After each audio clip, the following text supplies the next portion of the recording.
Feel privileged. Good morning, everybody. Thank you for starting your fourth quarter, October 1st, with us this morning. This is the Planning and Policy Committee.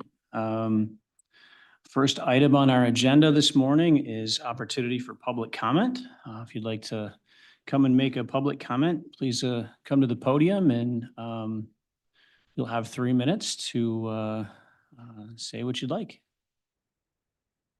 Any takers this morning? Second call? Okay, there will be another opportunity for public comment at the end of the agenda. So moving on, the first, I guess, action item would be the approval of the agenda. Is there a motion? Or Motion and support. Any comments? All right, all those in favor of approving this morning's agenda, say aye. Aye. Any opposed? Okay.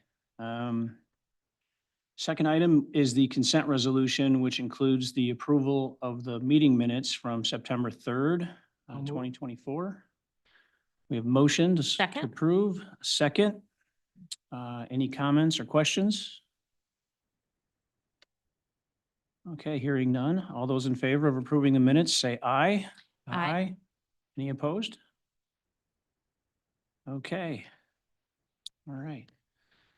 We'll have a couple of parks-related items. So we have with us this morning Kurt Terhar, our parks planner, and this item, the first one is the Idaho Explorers Trail easement with the suggested motion of approving the purchase of an easement from the David L. McKillick Trust for construction and operation of the Bass River segment of the Idaho Explorers Trail in the amount of $12,000. so moved. Second. All right. Kurt, if you don't mind taking us through this one, I know this is one of those kind of filling in the gap pieces.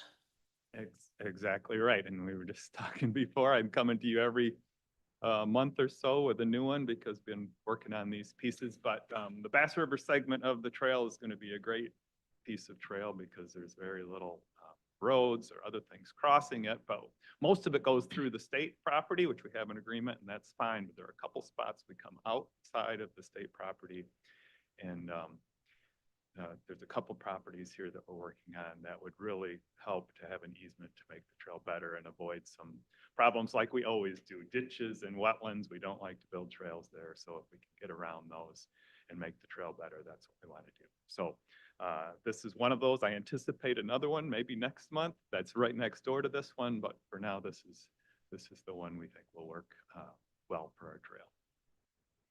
All right. Any questions for Kurt? Okay, being a easement and a purchase, I think we'll go to a roll call vote on this one. Mr. Moss, Yes. Mr. Kleinhans, Yes. Mrs. Miedema, Yes. Mr. Bergman, Yes. and Mr. Belknap. Yes, Motion carries. thank you. Next item on the list is the Burr Oak Landing Power Line easement with a motion of to grant an easement to the Great Lakes Energy Cooperative for construction of an underground power line at the Burr Oak Landing County Open Space Site. So moved. Support. All right. This one's kind of interesting. The power company actually approached us about putting underground lines in through our park property where there are existing overhead lines. And during this process, we determined that lo and behold, there never was a formal easement for the power lines that went through there. They were kind of in the back 40. You don't see them if you're in the park. This is a very natural park. So you wouldn't notice it. So we thought this was an opportunity to formalize our relationship. So it gives them the right to do the underground lines, which we actually like, right? We would rather have underground lines than overhead lines through our parks and natural areas. But it also gave us the opportunity to have some restrictions on what they can do there as well. They can't just go everywhere. They have to do some things to avoid spread of invasive species, those kinds of things. So it really should have been done a long time ago. I don't know, these power lines have probably been there since the 30s or something, way before we owned it. But it's time to have it formalized and make sure everybody knows what's up. Commissioner Bergman? Why are they putting them under the ground? This is very expensive. Put them under. It is. Why I are they mean, doing that? Probably because it is a natural area where they think that there could be tree fall at Oh, some okay. time, which would All right, be impact more expensive. more expensive in the Sure. long run. Yeah. Yeah, we didn't really It's talk not cheap putting them too underground. much about it, although it is getting easier with the direct boring Yeah, machines that yeah. they use now. It does go under a creek, so there's Mhm. some Oh. difficulties in servicing it above. So.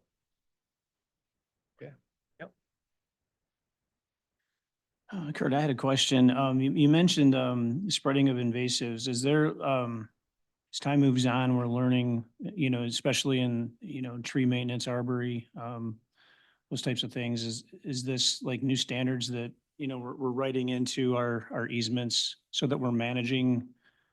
Yeah, and brush we've that type of actually thing? been doing it in our construction projects, so it's mostly about making sure you bring clean equipment to a site. So if they've Okay. been working someplace else where there's all kinds of junk in there, and they don't clean their equipment, and they come into ours and spread it inadvertently, but now we know better. That's the kind of standard practice for us, especially in our more natural areas where we Yep. don't have to fight that.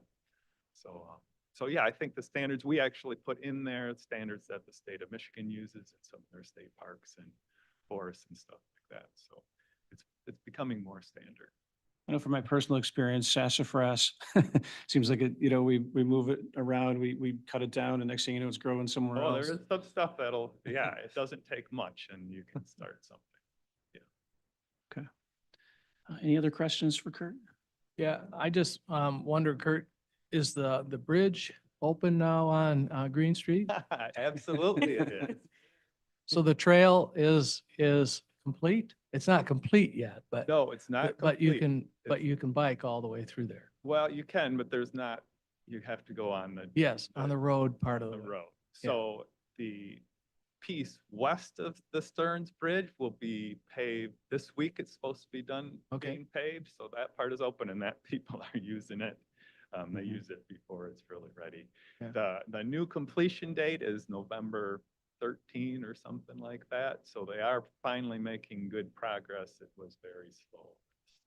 And with all these pieces, when do you see, what year do you see us completing that trail along the, To the whole South side way, of the Grand River, I yeah. think we're saying 2028 at is that right? this point. Okay, We're getting there. getting there right. But no, the bridge opening has made my life a lot better. Not Mm. bad. Mhm. People are not calling me about that. No. And the traffic signal isn't that long of a wait. It's. No, it really not isn't too too bad, right? In fact, I've, the only negative I've had is someone who lived on the street that was closed off and loved how quiet it was. Yeah, not bad. You have to go way But- back and go to Lincoln. Yeah. Yeah. So anyway, but all good, all good. All right. Jessica, would you like to take us through a roll call vote? Of course. Mr. Bergman, Yes. Mrs. Medema, Yes. Mr. Moss, Yes. Mr. Kleinans, Yes. and Mr. Belknap. Yes. Motion carries. Thank you, Kurt. Good, thank you. Okay, next item on our agenda this morning. If you recall from our previous meeting, the Veterans Affairs Committee bylaws. We have a suggested motion to review and approve Veterans Affairs Committee bylaws and send to the Board of Commissioners for final approval. So moved?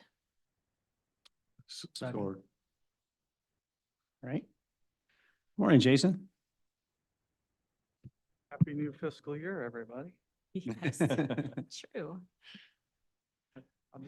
Any questions? I'm here to answer.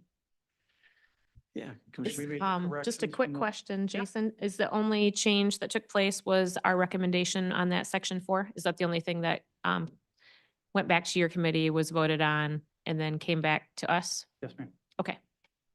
Then I don't have any questions. Okay. Anyone else? Oh, we're all good. With that, I guess we'll take a roll call vote. Mr. Bergman, Yes. Mrs. Miedema, Yes. Mr. Kleinjans, Yes. Mr. Moss, Yes. and Mr. Belknap. Yes. The motion carries. All right. Thanks, Jason. Okay, without any committee reports, we have a second opportunity for public comment. Again, if you'd like to make a public comment, please come to the podium and have 3 minutes.